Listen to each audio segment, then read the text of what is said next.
जिंदगी में अगर चोटें ना खानी हो तो अकेले जीना सीखो। अकेले जीना सीख जाता है इंसान जब उसे पता लग जाता है कि अब साथ देने वाला कोई नहीं है। अकेले होना और अकेले रोना कई बार इंसान को बहुत मजबूत बना देता है। हो सके तो अकेले रहना सीख लो। जिस पर आप सबसे ज्यादा निर्भर रहेंगे वहीं सबसे ज्यादा आपको दर्द भी देगा। अकेले चलना सीख लो। जरूरी नहीं जो इंसान आपके साथ है वह कल भी तुम्हारे साथ होगा। अकेले रहने का भी अलग सुकून है, न किसी के आने की खुशी और न किसी के छोड़ जाने का गम। दिल के सच्चे लोग भले ही जीवन में अकेले रह जाते हैं, लेकिन ऐसे लोगों का साथ भगवान जरूर देते हैं। जिंदगी अनेक मुश्किलों से भरी हुई है और उन मुश्किलों का सामना अकेले ही करना पड़ता है। आपकी समस्या यह है कि आप उन लोगों के लिए भी समंदर पार कर लेते हैं जो आपके लिए एक पुल तक पार नहीं करते। अपमान करके दुश्मन बनाने से अच्छा है प्यार करके दोस्त बनाना। पतझड़ हुए बिना पेड़ पर नए पत्ते नहीं आते। ठीक उसी तरह कठिनाई और संघर्ष के बिना इंसान के अच्छे दिन भी नहीं आते। आपकी राय बहुत जरूरी है, नहीं तो आप खामोश रहेंगे और लोग अपनी मनमानी करते रहेंगे। मूर्ख इंसान अपना तो नुकसान करता ही है, लेकिन जो उसकी मदद करता है उसका भी नुकसान करता है। कहते हैं कि धर्म पैसों से बढ़कर होता है, लेकिन मंदिर में जल्दी दर्शन करने के लिए अधिक पैसे देने पड़ते हैं। क्या आपने कभी सोचा है कि बदले जमाने के साथ लोगों का रहन सहन तो बदल ही रहा है, साथ ही जीने का तरीका भी बदल रहा है। आज कई लोग ऐसे हैं जो या तो किसी मजबूरी में नौकरी इत्यादि के कारण अकेले रहते हैं, तो कुछ लोग ऐसे भी हैं जो बिना किसी मजबूरी के अपनी मर्जी से अकेले रहना पसंद करते हैं। अपने काम को सच्ची लगन से अकेले ही करते रहते हैं। जो लोग अपनी मर्जी से अकेले रहते हैं उनमें तो बहुत कुछ बुनियादी गुण होते हैं। ऐसे लोग जीवन में जल्दी ही बहुत कुछ हासिल कर लेते हैं, और दूसरी ओर ऐसे भी लोग होते हैं जो एक पल के लिए भी अकेले नहीं रह सकते हैं। ऐसे लोगों का अकेला पड़ जाना जैसे अंधेरी काल कोठरी में जीवन भर के लिए किसी कैदी का पड़ जाना। फिर ऐसे लोग इस भाग दौड़ भरी जिंदगी में उलझ जाते हैं क्योंकि इनको अकेले रहना पसंद ही नहीं, खुद के लिए समय ही नहीं, खुद के कामों के लिए समय ही नहीं। फिर ऐसे लोग यह सोच के पछताते हैं कि काश इस भाग दौड़ भरी जिंदगी से दूर होकर खुद के लिए समय निकाल लिया होता तो आज ऐसे दिन नहीं आते। पर अकेले रहना हर किसी के लिए वाकई आसान काम नहीं है, और अकेले रहने का ये मतलब भी नहीं है कि हम अपने घर वालों, परिवार, रिश्तों, नातों, मित्रों से दूर रहे। अकेले रहने की भी एक कला होती है जो आगे हम इस कहानी के माध्यम से समझने की कोशिश करेंगे। हम कैसे एकांत में रहकर अपने काम को, अपने सम्मान को, अपनी प्रतिष्ठा को, अपने उज्जवल भविष्य को कैसे आगे बढ़ा सकते हैं। हम अकेले रहने के उन 7 अमूल्य गुणों के बारे में भी जान लेंगे, तो आप अंत तक इस वीडियो को जरूर देखें। एक व्यक्ति एक गुरुवर के पास आया और बोला, गुरुदेव, मेरे दुख का कारण क्या है? वे गुरुवर बहुत ही बड़े आत्मज्ञानी थे। गुरुवर ने कहा, अपने आप को चीजों से चिपका लेना, चीजों को पकड़ लेना और उन चीजों के प्रति आसक्त होकर उनके पीछे भागना ही तुम्हारे दुख का कारण है। उस व्यक्ति ने गुरुवर का धन्यवाद अदा किया और कहा कि गुरुदेव, आपने तो मेरी समस्या का समाधान कर दिया है। उस व्यक्ति ने कहा कि मैं इतने दिनों से अपनी समस्या का समाधान चाहता था, आपका धन्यवाद गुरुदेव। यह कहकर वह व्यक्ति वहां से जाने लगा। गुरुवर ने कहा कि पूरी बात तो सुन लो।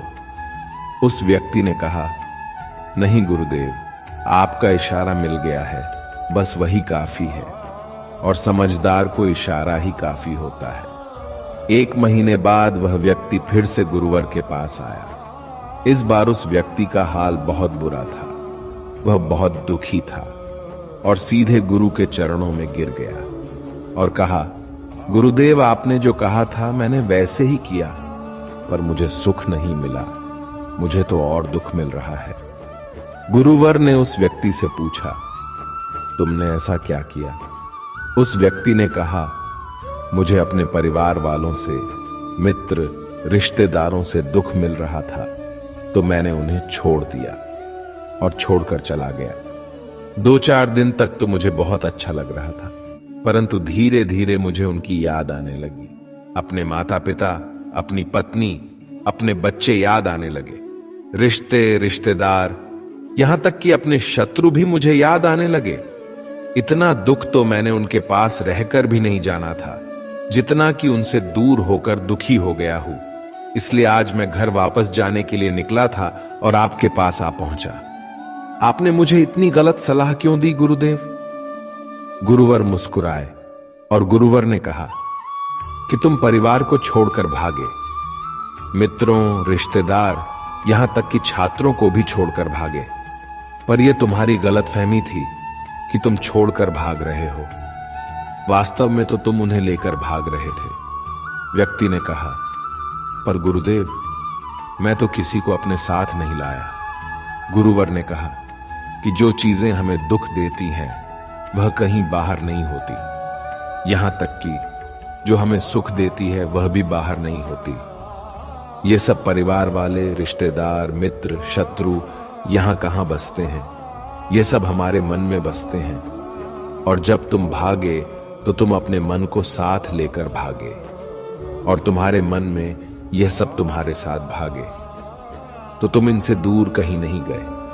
जब जो चीजें मन में बसी हो और वह आसपास हो, तो वह जो दुख देती है वह हमें बहुत लगता है, पर वह बहुत कम होता है। और जब हम और चीजों से दूर हो जाते हैं, यानी छोड़कर भाग जाते हैं, तब मन उन चीजों को पाने के लिए फिर से प्रयास करने लगता है, और तभी हर चीजें बहुत ज्यादा दुख देती हैं, जैसे तुम्हें हो रहा है।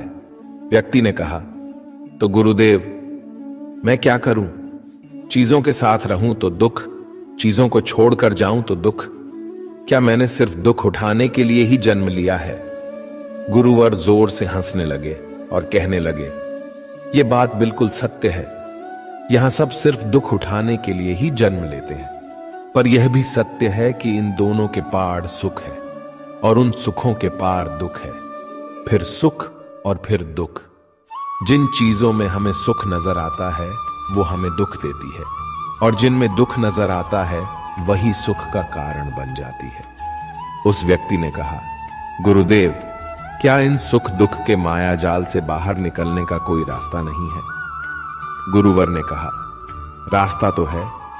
अगर तुम इसी दुनिया में रहना चाहते हो, इन सब के साथ रहना चाहते हो, तो तुम्हें एक काम करना होगा।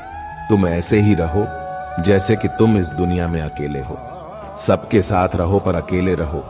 उस व्यक्ति ने कहा, पर गुरुदेव, ऐसा कैसे हो सकता है? गुरुवर उस व्यक्ति को एक जगह पर ले गए जहां एक मेला लगा था और वहां बहुत भीड़ थी। गुरुवर ने कहा, देखो, अपने आसपास यहां किसी को जानते हो क्या? वह व्यक्ति ने कहा, नहीं गुरुदेव, यहां तो कोई भी मेरी जान पहचान वाला नहीं है।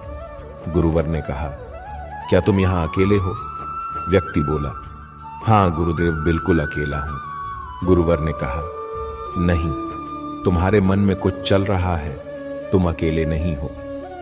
फिर उस व्यक्ति ने कहा, हां, मैं जल्द से जल्द अपने घर जाना चाहता हूं। अपनी पत्नी से, अपने बच्चों से, अपने माता पिता से मिलना चाहता हूं और अपने मित्रों से मिलना चाहता हूं। वही मेरे मन में चल रहा है।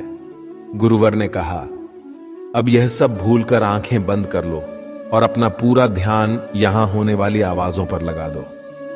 व्यक्ति ने ऐसा ही किया, और जैसे ही उसने अपनी आंखें बंद की और सारा ध्यान वहां हो रही आवाजों पर लगा दिया, उसे एक अकेलापन, एकांत महसूस हुआ। उसी लगा कि वह इतनी बड़ी भीड़ में भी अकेला है। सभी आवाजों के ऊपर ध्यान लगाने के कारण किसी आवाज का कोई महत्व नहीं था, बस आवाजें थीं और वह था। उसने अपनी आंखें खोली और कहा, गुरुदेव, यहां तो मैं बिल्कुल अकेला हूं। सब हैं पर कुछ नहीं है। गुरुवर ने कहा, बस इसी तरह अकेले होना है तुम्हें। रहो सबके साथ, पर भीतर से अकेले रहो। साथ में सब हो पर मन में कोई ना हो। जिसने इस तरह से अकेला रहना सीख लिया उसे कभी जीवन में दुख नहीं होता, उसे चीजें दुख नहीं देती, वह हर चीज में आनंद की प्राप्ति करता है। गुरुवर ने आगे कहा, महान सफलताएं अकेलेपन से ही शुरू होती है। अकेलापन ही हमें उनसे मिल आता है। अपने अकेलेपन को नकारात्मक मत समझना, बल्कि उसे एकांत समझकर खुद को जानने का प्रयास करो। जब तुम्हें एकांत पसंद आने लगे तब इसका मतलब यह होगा कि तुम्हारा वास्तविक वजूद तुमसे मिलना चाहता है। इसलिए अपने इसी कांत प्रेम का सम्मान करो। गुरुवर बोले, मैं तुम्हें ऐसी 7 खूबियों के बारे में बताता हूं जो अकेले रहने वाले लोगों में पाई जाती है और उन्हें दूसरों से अलग और बेहतर बनाती है। गुरुवर ने कहना शुरू किया, पहली खूबी जो एकांत में रहने वाले लोगों में पाई जाती है वो यह है कि ऐसे लोग दूसरों की तुलना में खुद के प्रति ज्यादा जागरूक होते हैं। वो खुद के स्वभाव और आचरण के बारे में ज्यादा गहराई से जानते हैं। ऐसा इसलिए होता है क्योंकि जब हम अकेले होते हैं तो हमें खुद के बारे में सोचने का काफी समय मिल जाता है, जिससे हम खुद के व्यवहार को अच्छे से समझ पाते हैं। एकांत में रहने वाले लोग खुद की कमजोरी और ताकत को भी अच्छे से जान पाते हैं, जिससे वो दूसरे लोगों की तुलना में किसी भी खराब परिस्थिति का सामना ज्यादा अच्छे से कर सकते हैं। गुरुवर ने कहा, अकेले रहने वाले लोगों की दूसरी खूबी यह है कि यह सकारात्मक सोच वाले लोग होते हैं। जब बहुत से लोग हमारे साथ होते हैं तो वहां एक दूसरे की तुलना, जलन, घमंड, लालच जैसे कुविचार अपने आप ही मन में आने लगते हैं और फिर इंसान इन विचारों के बस में आकर उल्टे सीधे काम करने लगता है। हालांकि ऐसा नहीं है कि एकांत में रहने वाले लोगों के मन में यह विचार नहीं आते, लेकिन वह क्योंकि अकेले है इसलिए दूसरों की तुलना, जलन, घमंड जैसे विचार उनके मन में दूसरों की तुलना में थोड़ा कम आते हैं। साथ ही अकेले रहने की वजह से उन्हें खुद के बारे में सोचने का ज्यादा समय मिल जाता है, जिससे वो अपने नकारात्मक विचारों को पहचान कर उन्हें कम कर सकते हैं, जिसके कारण ऐसे एकांत में रहने वाले लोग ज्यादा सकारात्मक होते हैं। अकेले रहने वाले लोगों की तीसरी खासियत ये होती है कि ये लोग ज्यादा अनुशासित और आत्मनिर्भर होते हैं, क्योंकि अकेले रहने वाले लोगों को अपने ज्यादातर काम खुद से ही करने पड़ते हैं। इसलिए यह दूसरों की तुलना में ज्यादा आत्मनिर्भर होते हैं। साथ ही ऐसे लोगों को दूसरों का काम भी पसंद नहीं आता। ये अपना काम खुद करने पर ही भरोसा रखते हैं। साथ ही ये लोग कोशिश भी करते हैं कि दूसरों से कम सहायता लेनी पड़े, क्योंकि ऐसे लोग आत्मनिर्भर और अपने काम को लेकर स्पष्ट होते हैं। इसलिए ऐसे लोग अनुशासित भी होते हैं। ये अपने समय की कद्र करते हैं और दूसरों का भी समय बर्बाद नहीं करते हैं। अकेले होने की वजह से ऐसे लोग एक निश्चित दिनचर्या का पालन भी करते हैं, जिससे ये लोग ज्यादा व्यवस्थित होते हैं और ये भी इनके अनुशासित होने का एक कारण है। गुरुवर ने आगे कहा कि अकेले रहने वाले लोगों की चौथी खासियत होती है कि ये लोग किसी भी चीज के बारे में बड़ी ही गहराई से सोच सकते हैं। किसी भी चीज के बारे में बड़ी बारीकी से और गहराई में जाते हैं। ये अकेले रहने वाले लोगों के सबसे बड़ी खासियत होती है। इसलिए जितने भी लेखक, कवि और बड़े बड़े काव्यों की रचना हुई है, उन सभी को एकांत में रहना पसंद था, क्योंकि जब कोई व्यक्ति एकांत में होता है तो वो अपने अंदर की आवाज सुन पाता है। जितने भी बड़े आविष्कार हुए हैं उन सब की शुरुआत एकांत में हुई थी, क्योंकि एकांत में रहकर ही किसी भी चीज के बारे में बड़ी बारीकी से सोचा और समझा जा सकता है। गुरुवर ने कहा, एकांत में रहने वाले लोगों की 5वीं खूबी यह है कि इनका व्यक्तित्व सबसे अलग, सबसे हटकर होता है और वे लोग जो ज्यादातर दूसरे लोगों के साथ रहते हैं या अकेले रह नहीं पाते, वो कितनी भी कोशिश कर लें, लेकिन जाने अनजाने में ही सही, लेकिन दूसरों के साथ व्यक्तित्व का कुछ हिस्सा उनके अंदर आ ही जाता है। दूसरों की आदतें, दूसरों के विचार उनके अंदर प्रवेश कर ही जाते हैं। जिससे उनके व्यक्तित्व में वो अनूठापन, वो निरालापन नहीं आ पाता। उनका व्यक्तित्व कई सारे लोगों के व्यक्तित्व का मिश्रण होता है और एकांत में रहने वाले लोग अपना ज्यादातर समय अपने साथ बिताते हैं, इसलिए दूसरों की बातों और विचारों से बहुत ही कम प्रभावित होते हैं। इनके अपने जीवन को जीने के खुद के बनाए नियम और कायदे होते हैं, जिनका यह पालन करते हैं। यह किसी से भी आसानी से प्रभावित नहीं होते, इसलिए ऐसे लोगों की शख्सियत सबसे हटकर और सबसे अलग होती है। इसलिए इनके व्यवहार में एक अलग ही निरालापन होता है, जो किसी दूसरे व्यक्ति को पसंद आ भी सकते हैं और नहीं भी। गुरुवर बोले, छठी खासियत जो एकांत में रहने वाले लोगों में पाई जाती है, अकेले रहने वाले लोगों के दूसरे के साथ रिश्ते गहरे और मजबूत होते हैं। हालांकि अकेले रहने वाले लोग ज्यादा लोगों से अपने संबंध नहीं बनाते, लेकिन ये जीतने भी लोगों से संबंध बनाते हैं, सच्चे दिल से बनाते हैं। ऐसे लोगों के बहुत ही कम दोस्त होते हैं, लेकिन जीतने भी होते हैं।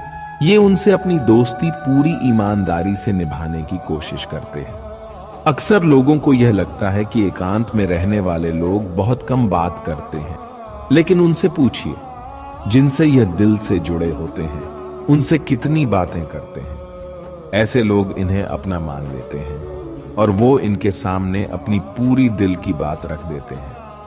अकेले रहने वाले लोग बहुत ही कम लोगों के साथ संबंध तो रखते हैं, लेकिन जरूरत पड़ने पर वह अपनी तरफ से पूरी मदद करने के लिए भी तैयार रहते हैं।